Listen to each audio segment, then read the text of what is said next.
네, 오늘 아이들부터 어른까지 특성이 너무 은혜로웠습니다. 은혜로운 찬양 감사합니다. 우리 아이들을 한번 봐주시겠습니까? 우리 아까 특송할 때도 보았는데 너무나도 예쁘지 않습니까? 제가 매 주일마다 이렇게 말씀 전하려고 강단 앞에 서면 심쿵하고 시작하는 아이들입니다. 이 아이들을 볼 때면 우리가 해야 될 일들이 정말로 많구나 생각도 들고, 저 아이들의 예쁨에 당황스러워서 말을 잇지 못해서 설교를 놓칠 때도 있습니다. 네, 어느 작고 오래된 교회에 10명 남짓한 나이 지긋하신 성도님들이 함께 앉아 예배를 드리고 있었습니다. 찬양하고 있는데 찬송가 570장 주는 나의 기르시는 목자요를 부르고 있었습니다. 보통 우리가 1절은 잘 알지만 찬송가의 2절들은 잘 기억하지 못하시고, 3절은 봐야 아시고, 4절은 있었나 싶은 찬양도 있으실 줄로 압니다. 근데 이때가 문제였습니다. 2절에서 예쁜 새들 노래하는 아침과 인데 목사님께서 3절 못된 짐승 나를 해치 못하고 요거와 헷갈리신 겁니다. 그래서 어떻게 찬양을 하셨습니까? 못된 새들 나를 해치 못하고 이렇게 불러버리셔서 성도들이 웃음이 터졌지만 목사님은 왜 웃는지 이유를 알지 못한 채 열심히 부르셨다는 이야기가 있습니다. 찬양을 하다 보면 종종 있는 실수입니다. 모두가 그런 것은 아니지만 우리가 교회를 오래 다닌 사람일수록, 소위 교회 짬밥이 높을수록 노래를 곧잘하는 경우를 볼 수 있습니다. 매주 예배 드리면서 찬송을 부르는 것이 습관화되면서 그 사람도 모르게 노래 실력이 늘어버리는 것이죠. 뿐만 아니라 자신도 모르게 많은 찬양들을 익히게 됩니다. 그래서 우리가 무의식 중에 찬양을 흥얼거릴 때도 있고, 이런 경우를 속담에서 서담께 3년이면 풍어를 읊는다 라는 말도 있듯이, 요거를 조금 패러디해서 교회 생활 10년이면 바이브레이션에 통달한다 라는 말도 있을 수 있습니다. 우리 교회는 오래된 전통과 역사를 자랑하는 만큼 오랫동안 신앙생활을 하신 분들도 많을 것입니다. 이처럼 자연스럽게 부모님의 신앙을 이어받든지, 혹은 그 위로부터 할머니, 할아버지의 신앙을 이어받든지, 아니면 어렸을 적부터 신앙을 시작했던지, 이런 사람들을 우리가 소위 모태신앙이라고 합니다. 그런데 참 귀한 축복인데 아이러니하게도 모태신앙으로 우리가 비꼬기도 하는 경우가 있습니다. 오늘은 이 모태신앙, 기독교 조기교육, 어떻게 보면 조기교육이죠. 조기교육에 대해서 말씀을 전해보려 합니다. 저번 주 새벽에 한 아이가 태어났습니다. 3.3kg의 여자아이였고 이름은 정바혜입니다. 제 딸입니다. 네. 그래서 이번 주는 저에게는 너무나도 정신 없으면서도 많은 것을 느끼고 고민했던 한 주였습니다. 제 삶 가운데 예수님을 만난 이후 가장 강력한 경험이었습니다. 그 아이가 요즘은 이제 분만실에 남편이 들어갈 수 있게 됩니다. 그래서 이제 아내 옆에서 손을 잡아주고 아이를 낳는 것을 옆에서 보는데 참 말을 잇지 못할 만큼, 그래서 어머니가 존경스러워지고 아내를 갑자기 우러러보게 되는 그런 사건이 있었는데, 저는 아내와 10년을 연애하고 결혼했습니다. 제가 올해 29인데요. 네. 제가 고등학교 때부터 교회 안에서 교제를 시작했습니다. 제가 찬양 인도자였고 아내는 건반을 연주했습니다. 하라는 찬양은 안 하고, 네. 그래서 그렇게 교제를 하면서 2015년 장교로 군복무하던 중에 결혼을 했습니다. 그랬기 때문에 어려서부터 장난으로 아내와 이제 꽁냥꽁냥이라고 하죠. 요즘 이렇게 그렇게 연애를 하면서 나중에 아이 이름을 바해로 짓자. 그래서 그게 실현될지 몰랐습니다. 그래서 이제 아이를 낳고 부모님들께 정바해, 바해 어떠세요? 그랬더니 생각보다 좋은 반응을 보여주셔서 바해로 짓게 되었습니다. 그런데 이 딸이 태어남과 동시에 저는 너무 기뻤는데 기쁨도 잠시 이 세상 험한데 이 딸아이를 어떻게 길러야 하나 라는 걱정에 휩싸이기 시작했습니다. 요새 여러분 많이 알다시피 온갖 성폭행 그리고 미투 운동 등등으로 저는 많은 고민을 하게 됐습니다. 호신술을 가르쳐야 하나? 태권도는 필수로 가르쳐야 되고 몇 단을 따게 할까부터 시작해서 어떻게 하면 바른 신앙과 가치관을 살게 하지? 라는 고민에까지 이르게 됐습니다.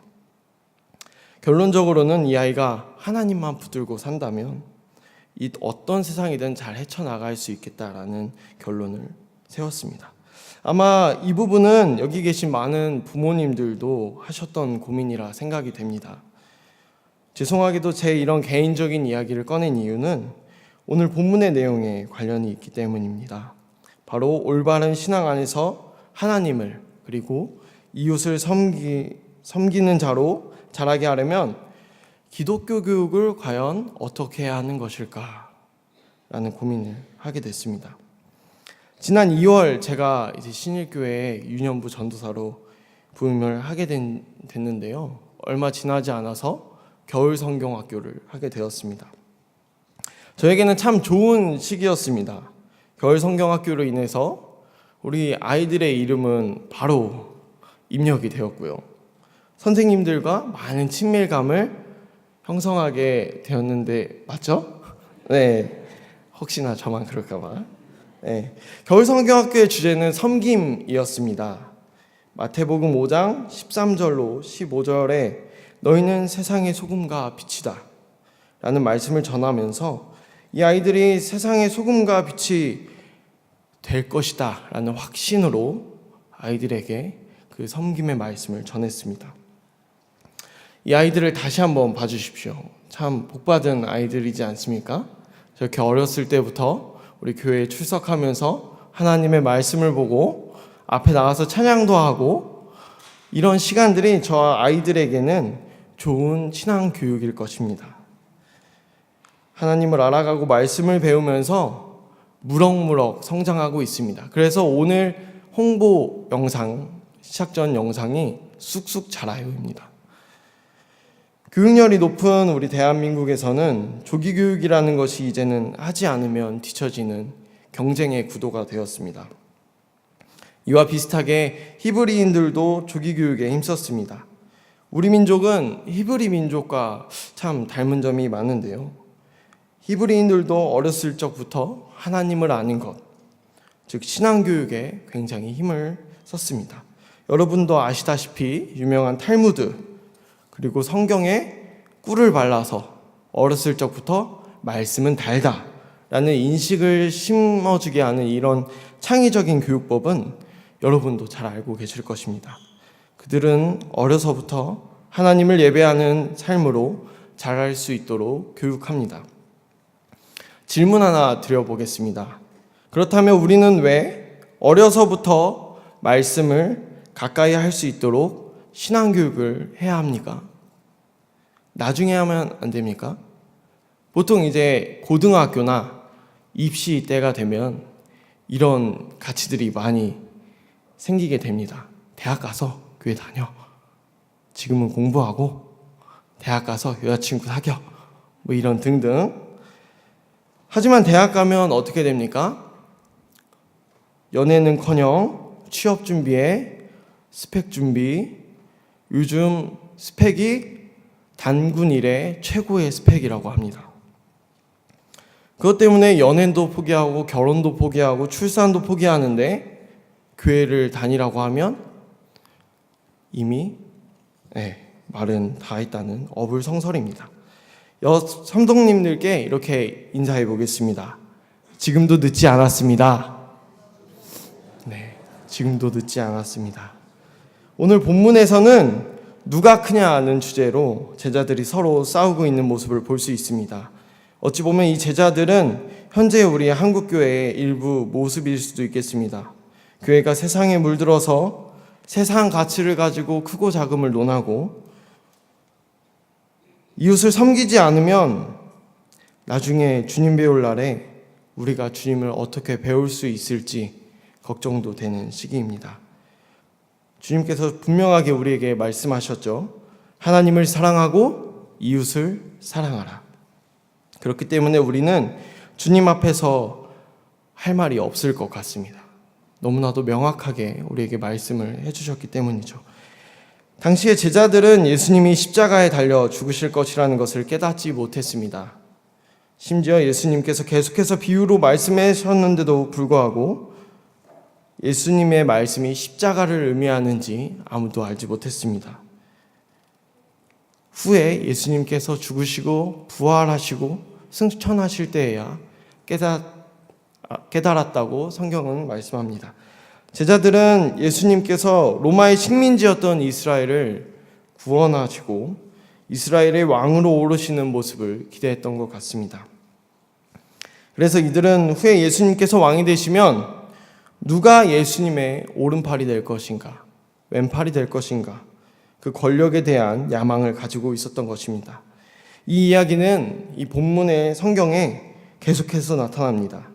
마가복음 10장 35절에 세베대의 아들 야고보와 요한이 주님께 노골적으로 하나는 좌편에 하나는 우편에 앉게 해달라고 이야기합니다. 이 장면을 마태복음에서는 어머니까지 등장에 이르게 됩니다. 요한과 야고보의 어머니가 주님께 와서 내 아들을 좌우에 앉혀달라고 이야기합니다. 히브리인들도 이런 것을 보면 치맛바람이 상당했던 것 같습니다. 예수님과 함께 먹고 잤던 제자들도 명예심과 야망으로 가득 차 있었고 남을 지배하려는 욕심이 있었다는 것을 알 수 있습니다. 이에 예수님께서는 오늘 말씀하십니다. 큰 자가 되려면 무사람을 섬기라. 즉 많은 사람을 섬기라는 것입니다. 다시 신앙교육의 이야기로 돌아와 보겠습니다. 누가 크냐고 서로 다투던 제자들이 우리 교회에 가득하다면 어떨까요? 또한 이것을 보고 자란 아이들은 어떤 어른이 될까요? 오늘 본문을 통해 우리가 깨달을 수 있는 신앙교육의 핵심은 두 가지입니다. 첫째로 신앙교육은 우리의 신앙의 모습을 물려주는 것입니다. 물론 이 전제는 우리의 신앙관이 주님의 뜻에 맞는 바른 신앙관이어야 할 것입니다. 우리들은 교회와 이웃을 섬기는 사람들입니다. 37절에 누구든지 내 이름으로 라는 말씀은 헬라어 원문의 전치사 에피, 누군가가 무엇에 의지하거나 근거하거나 그것에 대하여 기반을 가지고 있다는 뜻입니다. 즉 예수님을 따르는 자들 가운데 자신을 낮추고 작은 일을 섬기는 것이 큰 사람이다 라는 것입니다. 이것은 교회 안에 국한되는 이야기인 것 같습니다. 우리가 예수님을 따라 살기 때문에 우리 교회는 하나의 공동체로 이야기합니다. 어찌 보면 당연한 이야기죠. 우리는 한 가족이고 한 지체이기 때문에 서로 챙기고 보듬는 것은 당연한 이야기입니다. 예를 들자면 제 오른팔이 왼팔을 쉬기 위해서 왼팔을 자르는 경우가 있습니까? 제 엉덩이가 큰데요. 왼쪽 엉덩이가 크다고 해서 오른쪽 엉덩이를 밀어내는 경우가 있습니까? 이것은 한 지체이기 때문에 공존하는 이야기입니다. 우리는 서로를 섬기는 것이 당연한 공동체입니다. 우리가 서로 섬기는 모습으로 신앙생활을 할 때 우리 아이들도 서로 섬기며 신앙생활할 줄로 믿습니다. 둘째로 섬김의 대상은 우리 아이들까지 포함되어 있습니다. 여기서 무사람, 많은 사람들은 예수를 믿는 많은 사람들, 공동체 안에 모두를 뜻하는 이야기입니다. 그렇기 때문에 우리 아이들도 교회의 일부이며 우리가 섬겨야 할 자들입니다. 그러나 우리 어른들은 아이들을 무시할 때가 종종 있습니다. 아이들은 잘 모르고 힘도 없고, 한국 문화는 또 장유유서라는 예절이 있기 때문에 윗사람을 공경하는 예의를 강조합니다. 하지만 이것은 매우 중요한 예절이지만 윗사람을 공경하라고 했지 아랫사람을 무시하라고 하지 않았습니다. 예를 들면 우리 장사를 할 때 애들은 가라, 애들은 가, 이렇게 얘기하곤 하지요. 다음 세대와 함께하는 신일교회를 매주 외치고 올해는 교육의 해다, 구호와 함께 교육부서에 많은 예산을 편성하고 많은 것들을 우리가 고민하고 있습니다. 하지만 우리의 기본적인 신앙 리듬은 어른들에게 맞춰져 있는 사실입니다. 예를 들자면 교육부서는 어른들의 예배 시간에 맞추어 진행이 됩니다. 아이들이 예배를 드리고 있어도 어른들의 예배가 끝나게 되면 아이들의 예배도 종료되는 겁니다. 왜냐하면 어른들의 예배 시간에 아이들은 공과 공부까지 진행을 하고 있는데 이제 예배가 끝나게 되면 이제 어머니, 아버지가 이렇게 빼꼼히 우리 아이가 성경 공부를 잘하고 있나 이렇게 보시는데, 그러다가 아이가 부모님을 보면 어떻게 됩니까? 네, 성경 공부가 끝난 겁니다. 더 이상 공과 공부를 진행하기가 어렵습니다. 이처럼 결국에는 아이들의 신앙이 성장하기에는 우리 어른들의 틀에 맞춰 있는 어려운 구조입니다. 우리가 어떻게 하면 아이들이 더욱더 성경 말씀과 신앙생활을 온전히 키워나갈 수 있을지 고민하는 것이 무사람 중에 하나인 우리 아이들을 섬기는 방법인 줄로 믿습니다. 그 작은 아이들이 지금은 작은 겨자씨 같아도 다음 세대의 공중의 새들이 깃드는 울창한 나무로 성장할 줄 믿습니다. 우리는 우리 아이들에게 본을 보여야 할 의무가 있습니다. 예수님께서 무사람을 섬기는 자가 큰 자다라고 하셨듯이 우리 아이들도 섬김의 대상입니다. 그 섬김은 단순히 맛있는 것을 주고 편한 생활을 보장해주는 것으로 그치면 안 됩니다. 우리 아이들이 올바른 신앙교육으로 자랄 수 있는 그런 환경을 제공해 주는 것. 그래서 올바른 신앙교육으로 자란 우리 아이들이 가정과 학교와 사회에서 빛과 소금의 역할을 감당하는 것.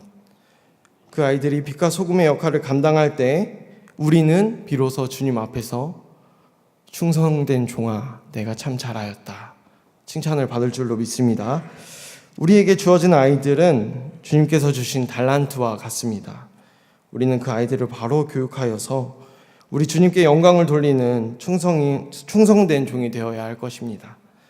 이처럼 우리 교회가 세상을 썩지 않게 하는 소금이 되고 세상의 어두움을 밝히는 빛이 되기 원합니다. 이 아들 역시 그 빛과 소금으로 살아갈 수 있도록 기도와 사랑으로 헌신하는 우리 주일학교 교사들을 더욱더 중보해 주시고 살아갈 수 있도록 응원해 주십시오. 다음 세대인 우리 유년부 아이들이 사용될 하나님의 계획을 기대해야 합니다. 그리고 우리는 기도합니다. 주님께서 하실 것입니다. 네, 기도하겠습니다. 주님, 우리를 교회 삼아 주셔서 섬길 수 있게 하시니 감사합니다. 특별히 우리 아이들을 섬기게 하시고 다음 세대를 준비하게 하시니 감사합니다. 그러나 주님, 우리가 연약하여서 우리를 드러내고 싶은 교만도 있습니다. 우리가 겸손히 주님 모습 닮아 살아가게 성령님 도와주시옵소서. 이 모든 말씀 주 예수님 이름으로 기도합니다. 아멘.